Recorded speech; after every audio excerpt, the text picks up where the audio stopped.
नमस्कार दोस्तों, आप सभी का एक बार फिर से बहुत बहुत स्वागत है रोथिन्स अकाउंटेंसी क्लासेस पर। दोस्तों, कुछ क्लास 11 का विद्यार्थियों ने मुझसे आग्रह किया है कि ट्रायल बैलेंस में प्रोविजन, रिजर्व या फिर कोई भी स्पेसिफिक फंड हो, इसका ट्रीटमेंट कैसे किया जाता है। तो आज का विषय यही है। आज मैं आप लोगों को सिखाऊंगा कोई भी प्रोविजन हो, रिजर्व हो या फिर फंड हो, इसका ट्रीटमेंट आप लोग कैसे करेंगे। एक प्रैक्टिकल प्रॉब्लम भी मैं आप लोगों को सॉल्व करके दिखाऊंगा। तो बने रहिए वीडियो में, अंत तक आप लोग सीख जाएंगे।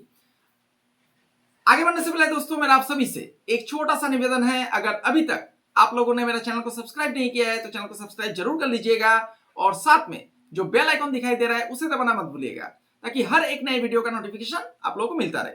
वीडियो अगर अच्छा लगा तो इसे एक लाइक भी कीजिएगा, अपने दोस्तों के बीच शेयर भी कीजिएगा और कमेंट करना मत भूलिएगा।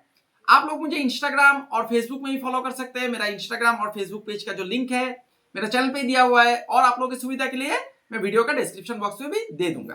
तो चलिए दोस्तों, विषय की तरफ आगे बढ़ते हैं।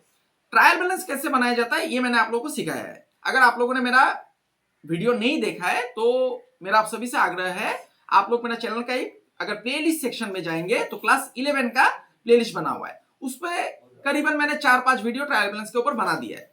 तो वहां से आप लोग देख लीजिएगा ट्रायल बैलेंस कैसे बनाया जाता है। आज का जो विषय है, treatment of provision, reserve end funds in trial balance. देखिए, कोई भी प्रोविजन अगर होता है, प्रोविजन मतलब क्या होता है, एंटीसिपेशन, मतलब भविष्य में हो भी सकता है, नहीं भी हो सकता है। तो आपने मान लिया कि होगा, मान लीजिए किसी से पैसा मिलना है आपको, किसी कस्टमर से, लेकिन वो पैसा नहीं दे रहा है, तो आपने सोच लिया कि पैसा शायद मुझे नहीं मिलेगा, तो provision, provision for doubtful debts आपने मान लिया, ठीक है ना। या फिर मान लीजिए कोई भी एंटीसिपेट आप कर रहे हैं कि लॉस होगा, खर्चा होगा, तो सभी कुछ ये सब प्रोविजन का दायरे में आता है। कोई भी प्रोविजन होने से आपको क्या करना है, उसका अमाउंट को ट्रायल बैलेंस का क्रेडिट साइड में लिखना है। ऑल प्रोविजंस है क्रेडिट बैलेंस। कोई भी प्रोविजन होने से आपको लायबिलिटीज की तरह ट्रीट करना है, मतलब क्रेडिट बैलेंस होगा, क्रेडिट साइड में उसका अमाउंट लिखना है, ठीक है। पहला टॉपिक हो गया।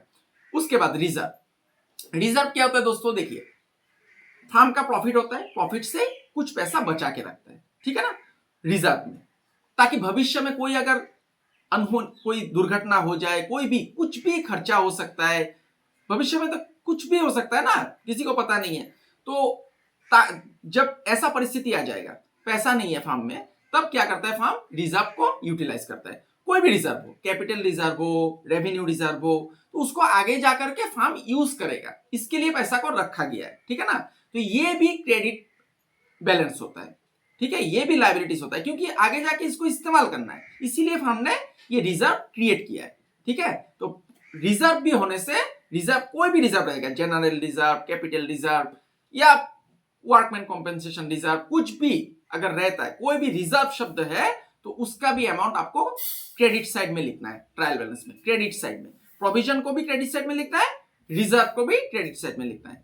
फंड, फंड क्या होता है, देखिए, फर्म क्या करता है, फंड जनरेट करता है, किस लिए, एम्प्लॉय का बेनिफिट के लिए, ठीक है ना।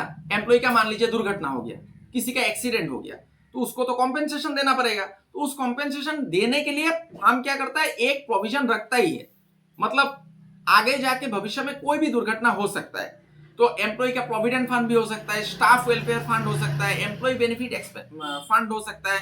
कोई भी फंड अगर लिखा हुआ है, कोई भी फंड ऐसा शब्द अगर है, उसको भी आप लोगों को क्या करना है, क्रेडिट साइड में लिखना है, अमाउंट को क्रेडिट साइड में लिखना है, क्योंकि फंड भी देना पड़ेगा, मतलब ये लायबिलिटीज है। तो ऑल फंड्स है क्रेडिट बैलेंस, ठीक है। तो तीनों चीज, प्रोविजन भी, रिजर्व भी और फंड भी, तीनों का ही अमाउंट अगर दिया हुआ है क्वेश्चन में, तो तीनों का ही अमाउंट आपको क्या करना है, ट्रायल बैलेंस में क्रेडिट साइड में लिखना है। इतना ही है और कुछ नहीं। तो ये ज्यादा बेहतर होगा, मैं एक प्रैक्टिकल प्रॉब्लम आप लोगों को सॉल्व करके दिखाता हूं, जिससे कि आप लोगों का कॉन्सेप्ट और क्लियर हो जाएगा, ठीक है। तो अभी मैं कैमरा को आग्रह करता हूं कॉपी की तरफ फोकस करने के लिए। तो देखिए दोस्तों, आप लोगों को समझाने के लिए मैंने एक क्वेश्चन लिख लिया है, इसका आप लोग स्क्रीनशॉट ले लीजिए, ठीक है। तो मैं थोड़ा पढ़ के समझा देता हूं। From the following balances extracted from the ledger accounts of Deep. तो दीप का कुछ लेजर बैलेंसेस दिया हुआ है, ठीक है ना, ये देखिए लेजर अकाउंट्स लिखा हुआ है। तो prepare trial balance as at 31 March 2023। तो ट्रायल बैलेंस बनाना दिया है, ठीक है। तो चलिए ट्रायल बैलेंस बनाते हैं। देखिए ये सब लेजर बैलेंसेस है, इसका आप लोगों को ट्रायल बैलेंस बनाता है। तो यहां पर ही कर लेता हूं, नहीं तो फिर इस पेज में करता हूं, ठीक है। इस पेज में आप लोगों को ज्यादा सुविधा होगा। तो देखिए आपको लिखना है ट्रायल बैलेंस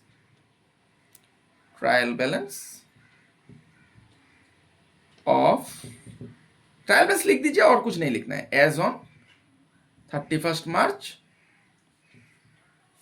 2023। ठीक है, चलिए अभी घर बना लेते हैं ट्रायल बैलेंस का। मैं कैमरा को बोलूंगा थोड़ा सामने करने के लिए। हाँ ठीक है, अभी दिखाई दे रहा है। तो ट्रायल बैलेंस का घर तो आप लोगों को पता ही है।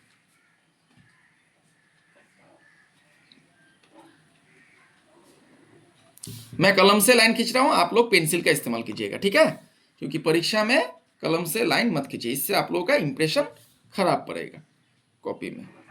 तो पहला आइटम क्या, पहला घर क्या होता है ट्रायल बैलेंस में, सीरियल नंबर। ठीक है, सीरियल नंबर को मैं एकदम छोटा करके लिखूंगा।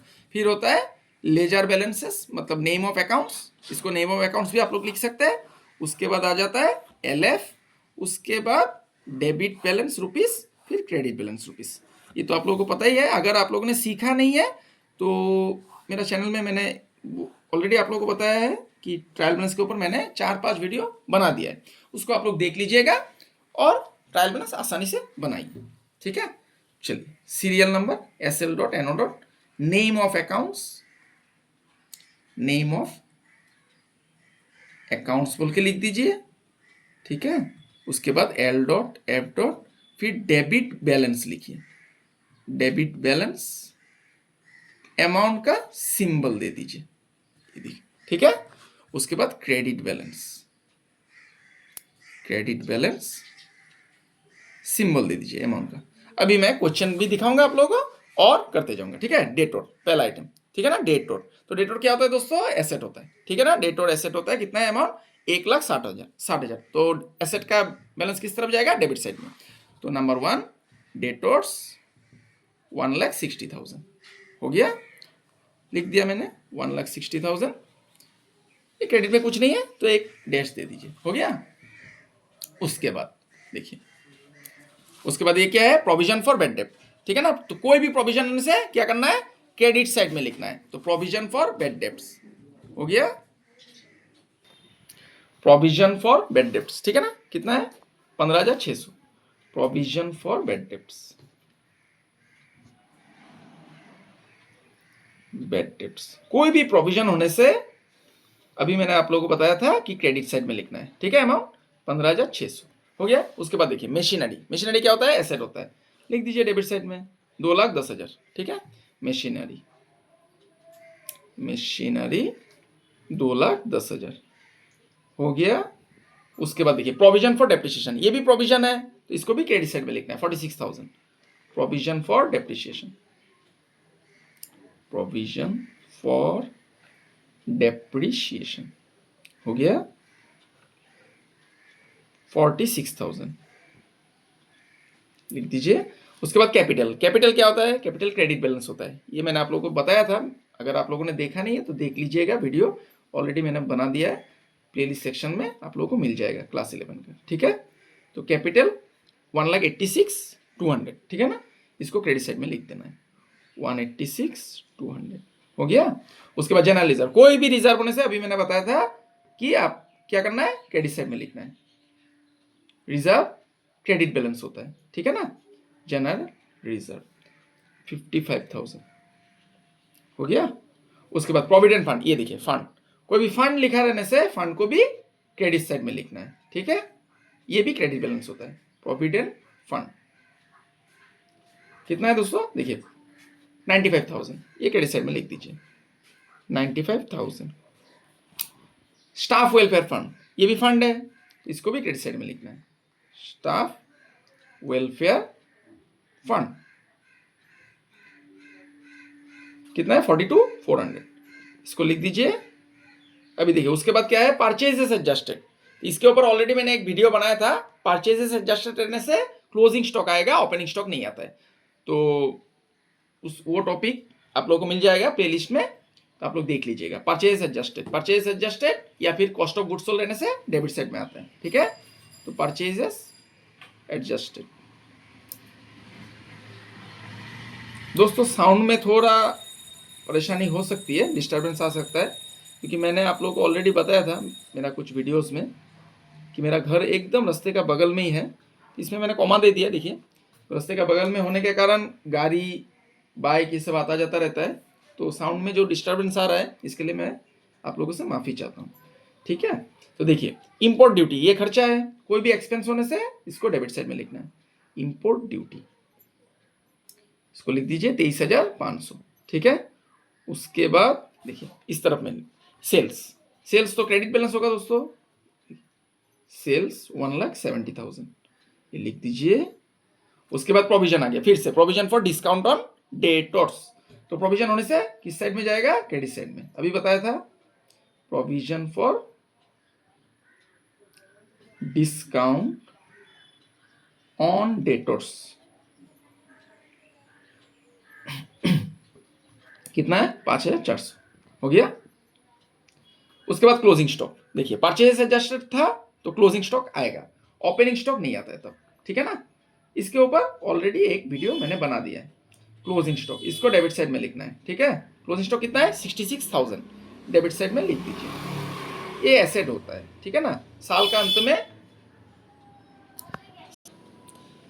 अंत में अगर मान लीजिए आपका गोडाउन में सामान बच गया तो उसको स्टॉक कहा जाता है, ठीक है ना। तो ये क्लोजिंग स्टॉक एसेट होता है, हो गया। उसके बाद देखिए प्रोविजन फॉर रिपेयर्स, तो ये प्रोविजन है, ये भी क्रेडिट साइड में जाएगा, प्रोविजन फॉर रिपेयर्स, ठीक है। प्रोविजन फॉर रिपेयर्स कितना है दोस्तों, 11,000 लिख दीजिए। उसके बाद इनकम टैक्स पे, ये तो खर्चा हो गया तो इसको डेबिट साइड में लिखना है, इनकम टैक्स पेड 4,000 हो गया। उसके बाद कैरेज इनवर्ड कैरेज आउटवर्ड सब खर्चा है, कोई भी खर्चा होने से डेबिट साइड में लिखना है, कैरेज इनवर्ड 3,000 हो गया। उसके बाद कैरेज आउटवर्ड ये भी खर्चा है, कैरेज आउटवर्ड हो गया। ये कितना है दोस्तों, 6,500 लिख दीजिए। उसके बाद देखिए एक्सपोर्ट ड्यूटी ये सब खर्चा है, export duty, custom duty, excise duty सब भी खर्चा होता है, सबको डेबिट साइड में लिखना है। एक्सपोर्ट ड्यूटी, ठीक है, कितना है, 12,500 हो गया। उसके बाद कस्टम ड्यूटी हो गया खर्चा 14,500 और एक आइटम बच गया लास्ट में 20 नंबर एक्साइज ड्यूटी, ये भी खर्चा है, इसको भी डेबिट साइड में लिख दीजिए। अभी क्या करना है दोस्तों, दोनों साइड को जोड़ना है, डेबिट साइड में जितना आएगा जोड़ के क्रेडिट साइड में भी उतना ही आना है। अगर आ गया तो सही है, इसका एरिथमेटिकल एक्यूरेसी प्रूफ हो जाएगा, मतलब ये जो लेजर बैलेंस सब है मतलब इसका जर्नल सही हुआ है, ठीक है ना। तो ये लेजर बैलेंस भी सही दिया गया है, तो इसका एक्यूरेसी प्रूफ हो जाएगा। तो दोनों साइड को अभी जोड़ना है, डेबिट साइड में जितना आएगा क्रेडिट साइड में उतना ही आना है। अगर आ गया तो सही है आपका ट्रायल बैलेंस, नहीं तो गलत हो गया। तो इसके लिए मैं अभी कैलकुलेटर का इस्तेमाल करूंगा, ठीक है।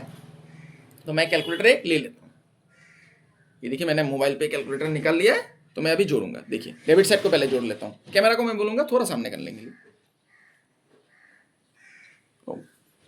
ठीक है। तो पहले कितना है देखिए 1,60,000, ठीक है ना, 1,60,000। उसके बाद 2,10,000, ठीक है। उसके बाद 1,20,000, 23,500, 66,000, फिर 4,000, फिर 3,000, फिर 6,500, फिर आ गया दोस्तों 12,500, फिर आ गया 14,500, फिर आ गया 6,600, ठीक है। देखिए कितना आ गया, 6,26,600, मतलब 6,26,600। तो इसको आप लोग यहाँ पर मत लिखिएगा, अभी मैं लिख देता हूँ क्योंकि यहाँ पर तो आना ही है, दोनों साइड इक्वल होना ही है। इसको आप लोग राफ में लिख लीजिएगा। बाई चांस अगर आप लोगों का क्रेडिट साइड में सेम अमाउंट नहीं आया तो आप लोगों को देखना पड़ेगा कि कहाँ पर आपने गलती किया है, उसको देखना पड़ेगा। तो यहाँ पर तो मुझे नहीं लगता है कि हम लोगों ने कोई गलती किया है, तो इस साइड में भी आएगा 6,26,600, ठीक है ना, मैंने लिख दिया। अभी मैं क्रेडिट साइड को जोड़ूंगा, 15,600, 46,000, ठीक है।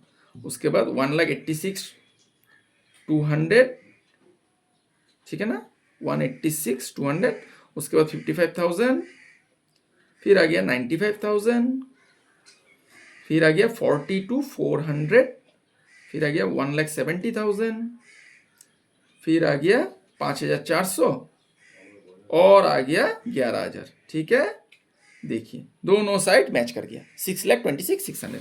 यहाँ पर लिख लीजिए, बस हो गया। देखिए कितना आसानी से बन गया। तो देखिए इसका स्क्रीनशॉट ले लीजिए, ठीक है। चलिए, तो आशा करता हूं दोस्तों आज का क्लास आप लोगों को समझ में आया है। आज मैंने आप लोगों को treatment of provision, reserve end funds in trial balance इसके बारे में बताया है। प्रैक्टिकल प्रॉब्लम भी सॉल्व करके दिखाया है। आप लोग ज्यादा से ज्यादा क्वेश्चन प्रैक्टिस कीजिए किसी भी किताब से जहां पर ट्रायल बैलेंस है। आप लोग प्रैक्टिस करते रहिए और वीडियो भी देखते रहिए। और अगर फिर भी आप लोगों को परेशानी होती है तो आप लोग कमेंट बॉक्स में लिख दीजिएगा, मैं इस विषय के ऊपर और भी वीडियोस आप लोगों के लिए बना दूंगा। तो चलिए दोस्तों, मिलते हैं अगला एक नए टॉपिक में। तब तक के लिए मैं ईश्वर से प्रार्थना करता हूं आप सभी स्वस्थ रहे, सुरक्षित रहे और खुश रहे। आज के लिए इतना ही दोस्तों, बहुत बहुत धन्यवाद।